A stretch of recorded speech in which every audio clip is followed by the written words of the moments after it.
Assalamualaikum warahmatullahi wabarakatuh. Selamat pagi anak-anak. Semoga kalian sehat selalu ya. Oke, untuk materi pada pagi hari ini kita masih melanjutkan materi yang kemarin, yaitu mengenai teks prosedur. Nah, semoga untuk hari ini kalian bisa paham mengenai strukturnya dan mengenai kaidah bahasa dari teks prosedur. Sudah siap semuanya? Sudah menyiapkan buku tulis dan ballpointnya? Oke, mari kita mulai ya. Kita bahas dari strukturnya dulu. Nah, struktur dari teks prosedur yaitu ada 3. Yang pertama, tujuan. Jadi apa saja yang ingin dituju dalam teks prosedur tersebut. Lalu yang kedua adalah material. Nah, dalam material ini yang terdapat pada material itu ada 2 hal ya, yaitu bahan dan alat. Kalau misalnya cuma alat doang, nggak apa-apa. Kalau cuman bahan doang juga nggak apa-apa, tapi biasanya yang lebih dominan sering dipakai adalah alatnya. Lalu yang ketiga adalah langkah-langkah. Nah, ini adalah inti dari teks prosedurnya. Jadi apa saja langkah-langkahnya. Sudah mengerti anak-anakku semuanya? Oke, langsung kita bahas mengenai kaidah bahasa.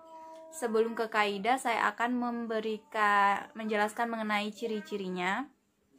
Ciri-ciri dari teks prosedur itu meliputi kata kerja aktif. Apa itu kata kerja aktif? Yaitu jadi seolah-olah dia melakukan kegiatan, dikenai tindakan, memberikan tindakan. Apa bedanya dengan yang pasif? Kalau pasif itu dikenai tindakan. Perbedaan antara pasif dan aktif, kalau kata kerja aktif biasanya berawalan dengan menendang, jadi dia yang menendang. Memotong, dia yang memotong. Menulis, dia yang menulis. Jadi seolah-olah dia yang melakukan kegiatan. Nah, kalau yang pasif itu berarti dia dikenai kegiatan atau dikenai tindakan. Misalnya ciri-cirinya kalau pasif itu awalannya adalah ditendang, dipotong, ditulis. Nah, itu perbedaan antara kata kerja aktif dan kata kerja pasif. Jadi kalian harus tahu ya, kalau dalam teks prosedur harus kata kerja aktif. Oke. Selanjutnya, ciri-ciri selanjutnya yaitu dalam teks prosedur pasti memiliki konjungsi. Masih ingat bukan konjungsi itu apa? Konjungsi adalah kata hubung, baik per kata, per frasa, per klausa, atau per kalimat. Nah, ini juga penting. Kenapa? Karena ada banyak sekali konjungsi yang biasa dipakai. Nah, kalian bisa lihat ada di LKS halaman 8. Ini sangat lengkap ya. Kalian bisa baca dan bisa kalian pelajari sendiri. Misalnya penjumlahan, berarti ada kata dan, serta. Nah, lalu ada konjungsi pemilihan. Pemilihan berarti ada pilihan nih antara A atau B, berarti atau. Nah, ada konjungsi pertentangan, tetapi, melainkan. Nah, itu pertentangan.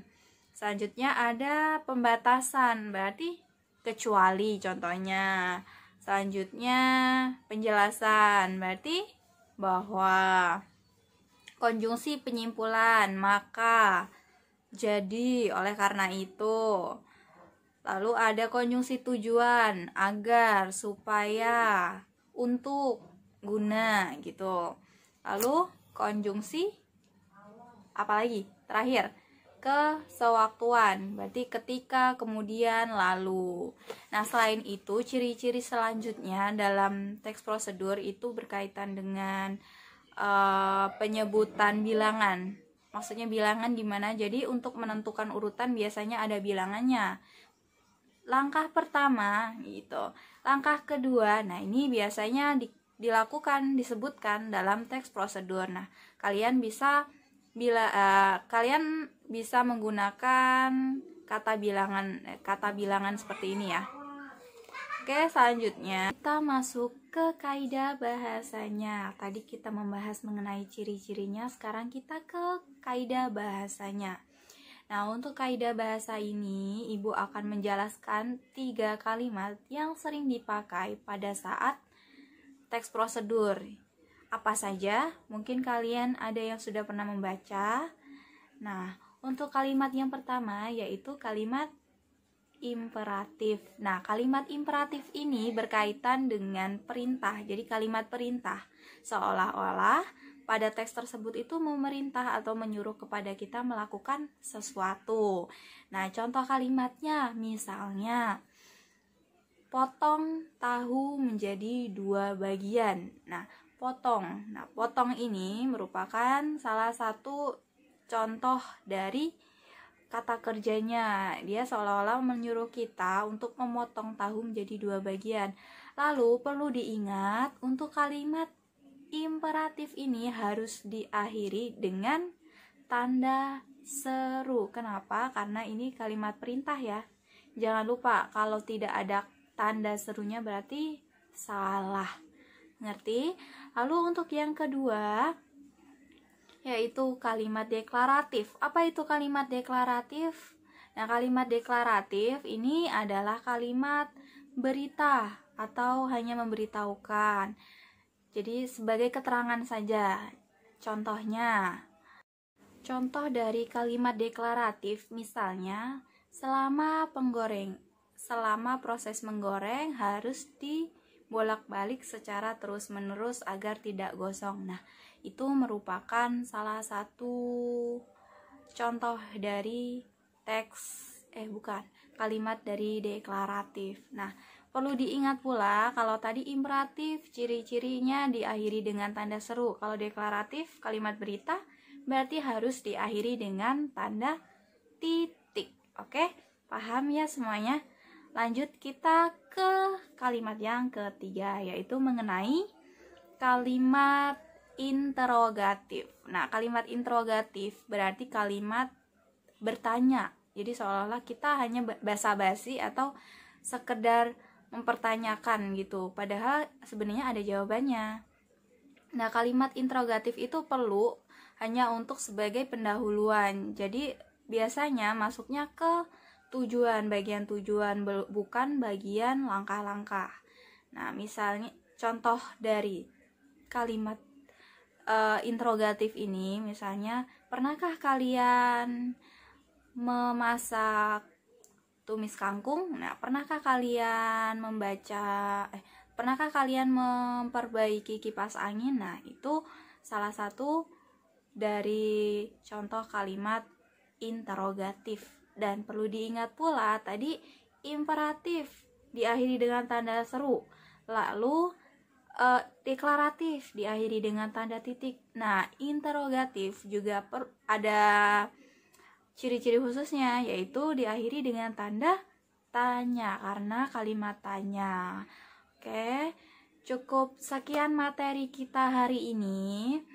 Nah, untuk tugasnya silahkan kalian analisis kaidah bahasa yang ada pada tugas yang kemarin. Nah, kemarin kalian sudah saya suruh untuk mencari bungkus atau kertas yang biasanya ada di alat-alat, lalu yang berupa petunjuk atau langkah-langkah. Nah, dari langkah-langkah itu silahkan per kalimatnya, ingat per kalimat atau per stepnya kalian cari, kalian analisis itu masuknya kalimat apa, apakah imperatif ataukah interrogatif atau deklaratif. Nanti kalian tulis. Jadi langkah itu kalian tulis ulang. Setelah kalian tulis ulang, kalian garis bawahi per kalimat ya. Ingat, per kalimat digaris bawahi, lalu kalian tandain itu imperatif, deklaratif atau interrogatif. Nah, nanti kalian foto lalu kirim melalui email Ibu